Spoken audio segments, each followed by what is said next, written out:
ಡಿಕೆಶಿಗೆ ಬಿವೈವಿ ನಿಗೂಢ ಗಾಳ. 1 ತಿಂಗಳು ಕುರ್ಚಿ ಕಚ್ಚಾಟ ಫಿಕ್ಸ್. ಡಿಕೆ ಹಿಂದೆ ಎಷ್ಟು ಎಂಎಲ್ಎಗಳಿದ್ದಾರೆ? ಡಿಕೆ ಶಿವಕುಮಾರ್ ಅವರಿಗೆ ಬಿವೈ ವಿಜಯೇಂದ್ರ ಗಾಳ ಹಾಕ್ತಿದ್ದಾರಾ? ಡಿಕೆಶಿ ಜೊತೆ ಸೇರಿ ಬಿವೈ ವಿಜಯೇಂದ್ರ ಡಿಸಿಎಂ ಆಗೋ ಕನಸು ಕಾಣ್ತಿದ್ದಾರಾ? ಇದೇ ಡಿಸೆಂಬರ್ 19ರಂದು ದಿಲ್ಲಿಗೆ ಹೋಗುತ್ತಾ ಡಿಕೆಶಿ ಅತಿ ದೊಡ್ಡ ಬಣ. ಡಿಸೆಂಬರ್ 19ರಿಂದ ಜನವರಿ 19ರೊಳಗೆ ಹೈಡ್ರಾಮಾ ಫಿಕ್ಸಾ. ಡಿಕೆಶಿ ಹಿಂದೆ ಎಷ್ಟು ಎಂಎಲ್ಎಗಳಿದ್ದಾರೆ ಗೊತ್ತಾ? ಅದನ್ನ ಡೀಟೇಲ್ ಆಗಿ ತೋರಿಸ್ತೀವಿ. ಆದ್ರೆ ಅದಕ್ಕಿಂತ ಮೊದಲು ಹಲೋ ಕನ್ನಡ ಯೂಟ್ಯೂಬ್ ಚಾನಲ್ ಅನ್ನ ಸಬ್ಸ್ಕ್ರೈಬ್ ಮಾಡ್ಕೊಳ್ಳಿ. ಹಾಗೇನೇ ಪಕ್ಕದಲ್ಲಿರೋ ಬೆಲ್ ಬಟನ್ ಅನ್ನು ಪ್ರೆಸ್ ಮಾಡಿ. Bomb, big bomb.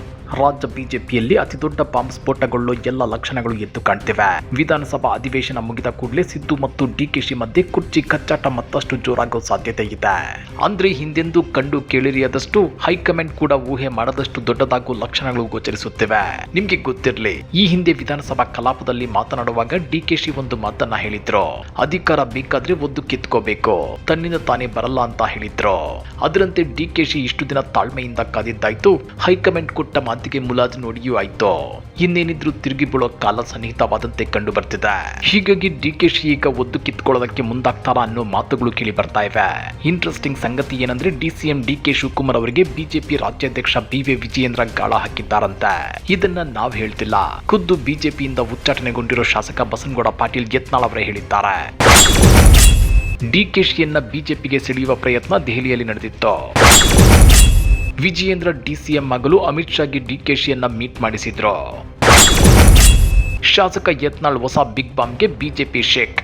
ಇನ್ನು ನನ್ನನ್ನ ಬಿಜೆಪಿ ಪಕ್ಷದಿಂದ ಉಚ್ಚಾಟನೆ ಮಾಡಿದಾಗ ಡಿಕೆ ಶಿವಕುಮಾರ್ ಅವರನ್ನ ಬಿಜೆಪಿಗೆ ಸೆಳೆಯುವ ಪ್ರಯತ್ನ ನಡೆದಿತ್ತು ಅಂತೇಳಿ ಶಾಸಕ ಬಸನಗೌಡ ಪಾಟೀಲ್ ಯತ್ನಾಳ್ ಹೊಸ ಬಾಂಬ್ ಸ್ಫೋಟಿಸಿದ್ದಾರೆ.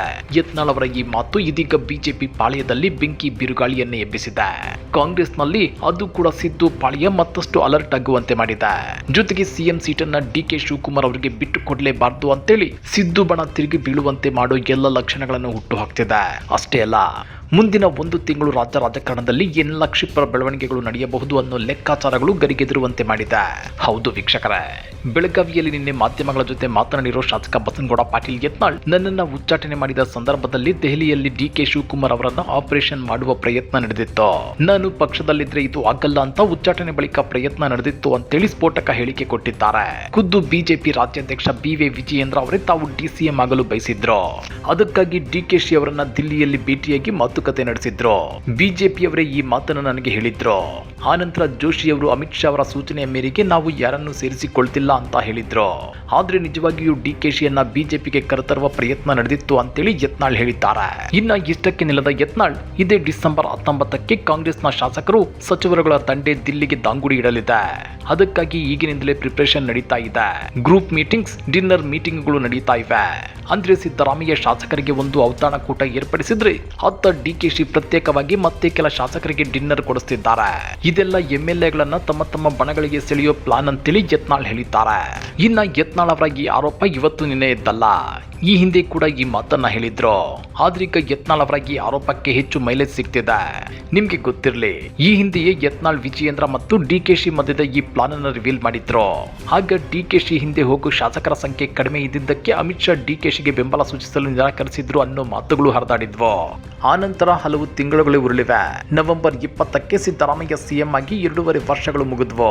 ಆದ್ರೆ ಕೊಟ್ಟ ಮಾತಿನಂತೆ ಸಿಎಂ ಹುದ್ದೆಯನ್ನ ಸಿದ್ದರಾಮಯ್ಯ ಬಿಟ್ಟು ಕೊಟ್ಟಿಲ್ಲ ಅನ್ನೋದು ಡಿಕೆಶಿ ಅಸಮಾಧಾನಕ್ಕೆ ಕಾರಣವಾಗಿದೆ. ಈ ಗ್ಯಾಪ್ ಅಲ್ಲಿ ಡಿಕೆ ಶಿವಕುಮಾರ್ ರಾಜ್ಯ ಕಾಂಗ್ರೆಸ್ನ ಹೆಚ್ಚೆಚ್ಚು ಶಾಸಕರ ಬೆಂಬಲ ಪಡೆಯಲು ಇನ್ನಿಲ್ಲದ ಪ್ರಯತ್ನಗಳನ್ನ ಮಾಡ್ತಿದ್ದಾರೆ. ಒಂದೊಮ್ಮೆ ಹೈಕಮಾಂಡ್ ಮಧ್ಯಸ್ಥಿಕೆಯಲ್ಲಿ ಪಂಚಾಯಿತಿ ನಡೆದು ಡಿಕೆಶಿಗೆ ಸಿಎಂ ಹುದ್ದೆ ಒಲಿದ್ರೆ ಓಕೆ, ಇಲ್ಲ ಅಂದ್ರೆ ಡಿಕೆಶಿ ಪ್ಲಾನ್ ಬಿ ಶುರು ಮಾಡೋ ಸಾಧ್ಯತೆ ಇದೆ ಅನ್ನೋ ಮಾತುಗಳು ಹರಿದಾಡ್ತಿವೆ. ಪ್ಲಾನ್ ಬಿ ಅಂದ್ರೆ ಮತ್ತೇನೂ ಅಲ್ಲ, ಹೈಕಮಾಂಡ್ ವಿರುದ್ಧ ತಿರುಗಿ ಬೀಳೋದು. ಆ ಮೂಲಕ ಒಂದು ದೊಡ್ಡ ಶಾಸಕರ ಪಡೆಯನ್ನ ಕಟ್ಕೊಂಡು ಪಕ್ಷದಿಂದ ಹೊರ ನಡೆದು ಬಿಜೆಪಿ ಜೊತೆ ಸೇರಿ ಸರ್ಕಾರ ಮಾಡೋದು ಅನ್ನೋ ಲೆಕ್ಕಾಚಾರಗಳಿವೆ.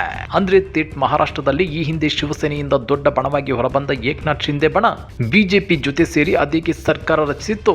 ಅದೇ ಪ್ಲಾನ್ ಅನ್ನ ಡಿಸಿಎಂ ಡಿಕೆ ಶಿವಕುಮಾರ್ ಕೂಡ ಮಾಡಬಹುದು ಅನ್ನೋ ಮಾತುಗಳು ಹರಿದಾಡ್ತಿವೆ.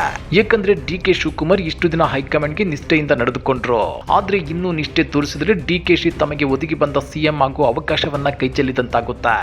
ಜೊತೆಗೆ ಇವರು ಮುಂದೆ ಸಿಎಂ ಆಗ್ತಾರೋ ಇಲ್ವಾ ಅನ್ನೋ ಡೌಟ್ ಕೂಡ ಕಾಡುತ್ತೆ. ಯಾಕಂದ್ರೆ 2028ರಲ್ಲಿ ಮತ್ತೆ ಕಾಂಗ್ರೆಸ್ ಪಕ್ಷವೇ ರಾಜ್ಯದಲ್ಲಿ ಅಧಿಕಾರಕ್ಕೆ ಬರುತ್ತೆ ಅಂತ ಹೇಳೋದಕ್ಕೆ ಬರಲ್ಲ. ಒಂದೊಮ್ಮೆ ಬಂದಿಲ್ಲ ಅಂದ್ರೆ 2023ರವರೆಗೂ ಡಿಕೆ ಶಿವಕುಮಾರ್ ಸಿಎಂ ಹುದ್ದೆಗಾಗಿ ಕಾಯಲೇಬೇಕು. ಅಷ್ಟೊತ್ತಿಗೆ ಡಿಕೆ ಶಿವಕುಮಾರ್ ಅವರಿಗೆ ವಯಸ್ಸು 70 ದಾಟಿರುತ್ತೆ.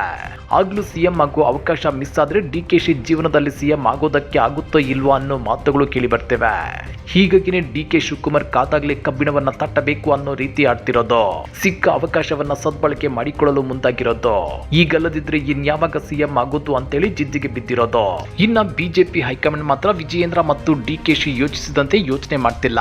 ಡಿಕೆಶಿನ ಸಿಎಂ ಮಾಡ್ಬೇಕು, ವಿಜಯೇಂದ್ರ ಅವರನ್ನ ಡಿಸಿಎಂ ಮಾಡ್ಬೇಕು ಅನ್ನೋ ಆಸೆಯನ್ನಂತೂ ಇಟ್ಕೊಂಡಿಲ್ಲ.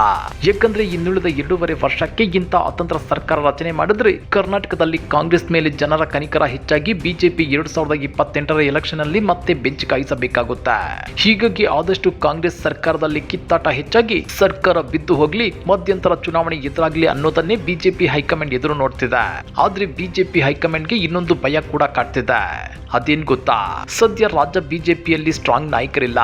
ವಿಜಯೇಂದ್ರ ಮತ್ತು ಆರ್ ಅಶೋಕ್ ಅವರನ್ನ ಮುಂದಿಟ್ಕೊಂಡು ಚುನಾವಣೆಗೆ ಹೋದ್ರೆ ಪಕ್ಷಕ್ಕೆ ಮೆಜಾರಿಟಿಗೆ ಬೇಕಾದಷ್ಟು ಸೀಟುಗಳನ್ನ ಗೆಲ್ಲೋದಕ್ಕಾಗುತ್ತಾ ಅನ್ನೋ ಡೌಟ್ ಕೂಡ ಇದೆ. ಹೀಗಾಗಿ ಯತ್ನಾಳ್ ಅವರನ್ನ ಪಕ್ಷಕ್ಕೆ ಕರೆತಂದ್ರೆ ಹೇಗೆ ಅನ್ನೋ ಚರ್ಚೆಗಳು ನಡೆಯುತ್ತವೆ. ಶಾಸಕ ಬಸನಗೌಡ ಪಾಟೀಲ್ ಯತ್ನಾಳ್ ಸದ್ಯ ರಾಜ್ಯದಲ್ಲಿ ಹಿಂದೂ ಹುಲಿ ಅಂತ ಬಿಂಬಿಸಿಕೊಂಡಿದ್ದಾರೆ. ಯತ್ನಾಳ್ ಹೋದಲ್ಲಿ ಬಂದಲ್ಲಿ ಜನಸಾಗರವೇ ಸೇರುತ್ತೆ. ಜೊತೆಗೆ ಇವತ್ತು ಯತ್ನಾಳ್ ಬರೀ ವಿಜಯಪುರಕ್ಕಷ್ಟೇ ಸೀಮಿತವಾಗಿಲ್ಲ. ಅವರು ಮಂಡ್ಯ ಸೇರಿದಂತೆ ದಕ್ಷಿಣ ಕರ್ನಾಟಕದಲ್ಲೂ ತಮ್ಮದೇ ಆದ ಇಮೇಜ್ ಬಿಲ್ಡ್ ಮಾಡ್ಕೊಂತಿದ್ದಾರೆ. ಹೀಗಾಗಿ ಯತ್ನಾಳ್ ಗರ್ವಾಪಸಿಗೆ ಬಿರುಸಿನ ಚಟುವಟಿಕೆಗಳು ನಡೆಯುತ್ತಿವೆ. ಪಟ್ಟು ಬಿಡದ ಶಾಸಕ ಯತ್ನಾಳ್ ಬಿಜೆಪಿ ಮುಂದೆ ಡಿಮ್ಯಾಂಡ್ ಲಿಸ್ಟ್. ಹೌದು ವೀಕ್ಷಕರೇ, ಯತ್ನಾಳ್ ಅವರ ಗರ್ವಾಪಸಿಗೆ ಈಗಾಗಲೇ ರಾಜ್ಯ ಬಿಜೆಪಿಯ ಕೆಲ ಶಾಸಕರು ಯತ್ನಾಳ್ ಅವರ ಜೊತೆ ಮಾತುಕತೆ ನಡೆಸಿದ್ದಾರೆ. ಮೊನ್ನೆ ಸುವರ್ಣಸೌಧದಲ್ಲಿ ವಿಪಕ್ಷ ನಾಯಕರ ಕಚೇರಿಯಲ್ಲಿ ಕ್ಲೋಸ್ಡ್ ಡೋರ್ ಮೀಟಿಂಗ್ ನಡೆಸಲಾಗಿತ್ತು. ಈ ವೇಳೆ ಪಕ್ಷಕ್ಕೆ ವಾಪಸ್ ಬನ್ನಿ ಅಂತೇಳಿ ಕೆಲ ಬಿಜೆಪಿ ಶಾಸಕರು ಯತ್ನಾಳ್ ಮನವೊಲಿಸುವ ಯತ್ನ ನಡೆಸಿದ್ದಾರೆ ಎನ್ನಲಾಗ್ತಿದೆ. ಯತ್ನಾಳ್ ಒಪ್ಪಿದ್ರೆ ಹೈಕಮಾಂಡ್ ಜೊತೆ ಮಾತುಕತೆ ನಡೆಸಿ ಗರ್ವಾಪಸಿಗೆ ಎಲ್ಲ ವ್ಯವಸ್ಥೆ ಮಾಡೋ ಭರವಸೆಯನ್ನು ಕೊಟ್ಟಿದ್ದಾರಂತೆ. ಈ ಬಗ್ಗೆ ನಿನ್ನೆ ರಿಯಾಕ್ಟ್ ಮಾಡಿರೋ ಯತ್ನಾಳ್, ಬಿಜೆಪಿಯ 3-4 ಶಾಸಕರು ಪಕ್ಷಕ್ಕೆ ವಾಪಸ್ ಬನ್ನಿ ಅಂತ ಕರೆದಿರೋದು ನಿಜ ಅಂತ ಹೇಳಿದ್ದಾರೆ. ಜೊತೆಗೆ ರಾಜ್ಯ ಬಿಜೆಪಿ ಪಕ್ಷದಲ್ಲಿ ಉತ್ಸಾಹವಿಲ್ಲ, ಹೋರಾಟಕ್ಕೆ ಜನರು ಸೇರುತ್ತಿಲ್ಲ. ಆದ್ರೆ ನೀವು ಹೋದಲ್ಲೆಲ್ಲ ಸಾವಿರಾರು ಜನ ಸೇರ್ತಾರೆ.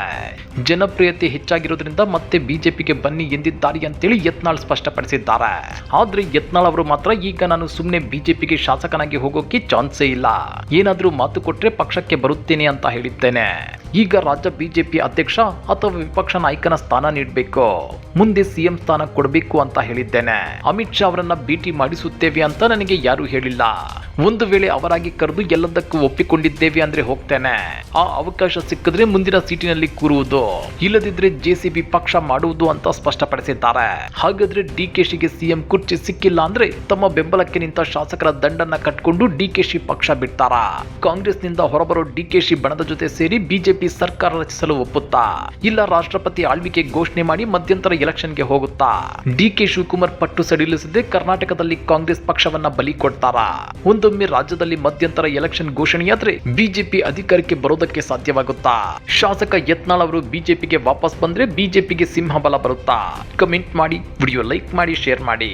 ಇಂಥ ಮತ್ತಷ್ಟು ರೋಚಕ ರಾಜಕೀಯ ಸುದ್ದಿಗಳನ್ನ ಮಿಸ್ ಮಾಡದೆ ನೋಡಬೇಕು ಅಂದ್ರೆ ಹಲೋ ಕನ್ನಡ ಯೂಟ್ಯೂಬ್ ಚಾನಲ್ ಅನ್ನ ಸಬ್ಸ್ಕ್ರೈಬ್ ಮಾಡ್ಕೊಳ್ಳಿ.